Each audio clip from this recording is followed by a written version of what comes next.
Well, it all began with my daughter, Margaret, and she was the middle of my 7 children. And, you know, you go along thinking everything is fine, and then one day the doctors come in and say she'll never open her eyes. She had severe scoliosis. She had mental retardation, which was enormous. And I had a good pediatrician who said, don't go all over the country looking for a cure. There won't be a cure, but do what you can. So then my next thought was, okay, so what you can't do, what you can do is to find kind of services right here where we live. And there wasn't a lot of services right here where we live. There was a group of people that I knew that had retarded children meaning, you know, 9, 10, that age group. And they were fighting to get a class for the handicapped in the nearby school. And that was the beginning of gathering together parents who were interested in going beyond just the classroom.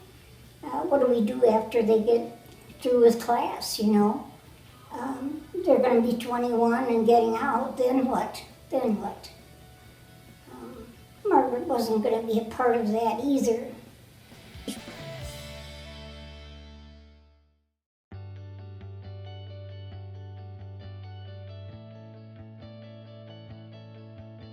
Margaret lived with us, Bill and I, and our family, until she was about 8.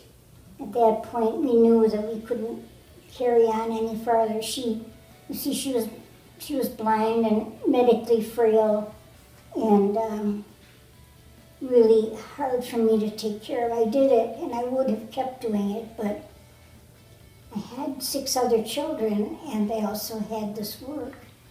So we decided, the family decided, and I took the lead, I guess, in investigating Craig Developmental Center. But there came the day when I had to leave her there. Bill and I had to leave her there, and that was probably the saddest day of my life. I had a very special blanket that I made them, you know, just the whole thing. I remember going home that night, and it was so terrible to think about that she wasn't with us right then. But then I started going every day, and Bill said, you can't be doing this either, so I had to leave her there with people that loved her. They really did, and they took good care of her, I have to say that.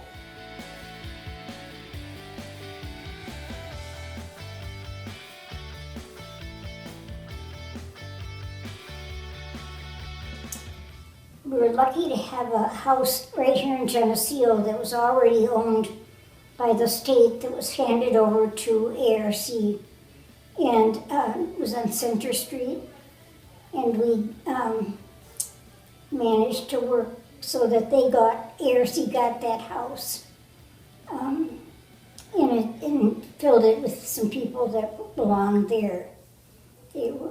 Some of them are still wandering around, you know, and I see them often. The other houses gradually came into play, and again, Margaret wasn't a part of any of that. I couldn't do any of that for her, but I could do it for Jeff and the other kids whose parents that I knew, and that I was fighting with them. So it became a struggle for us as a whole. And while she wasn't a part of it, she was a part of it because I was a part of it.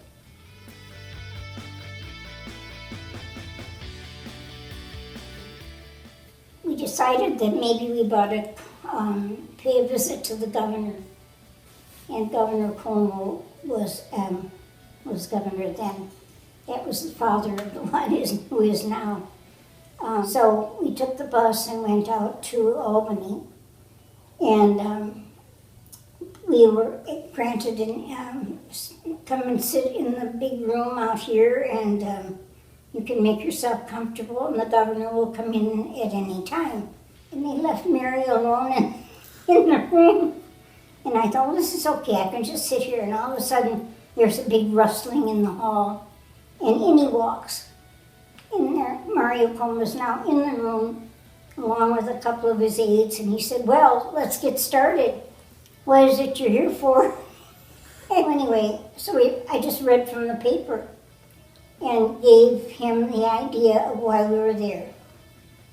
And apparently, I got to him as a parent, I think. But at the end of it, he said, I'll talk to more people, but it looks to me like we're going to be able to work this out for you.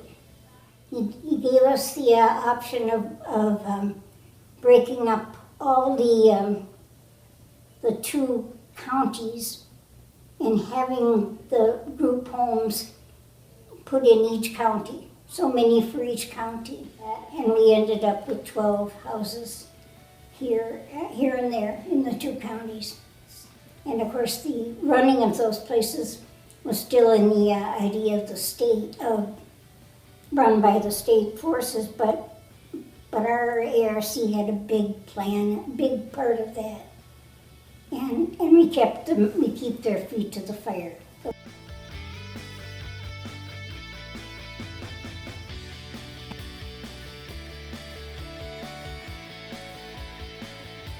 But she moved to one of the homes that was built in the Perry. We came to a house of 24 people, much too large for the kind of people they were, the kind of people that they were to service. But she lived there. And then gradually, towards the end of her life, she moved to one of the homes. She would have moved to one of the homes in Dansville.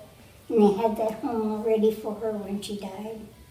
She was 25 years old when she died. So that's Margaret's life. Margaret was such a big part of my life, and I thought, well, I'll just fold up and die now. But I couldn't do that either, so the job is always out there, and there's always more to do.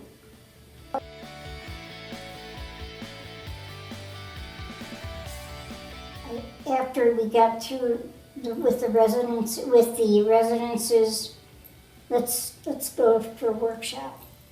So we went first of all to look for a workshop in Mount Morris.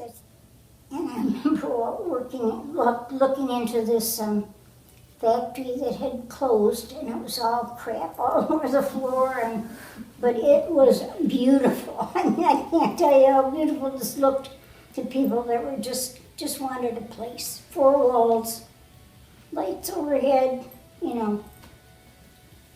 So we went to the Board of Supervisors and asked them how much money we could have. I think we started with a budget of about $48,000. Imagine that, $48,000 to run the workshop with.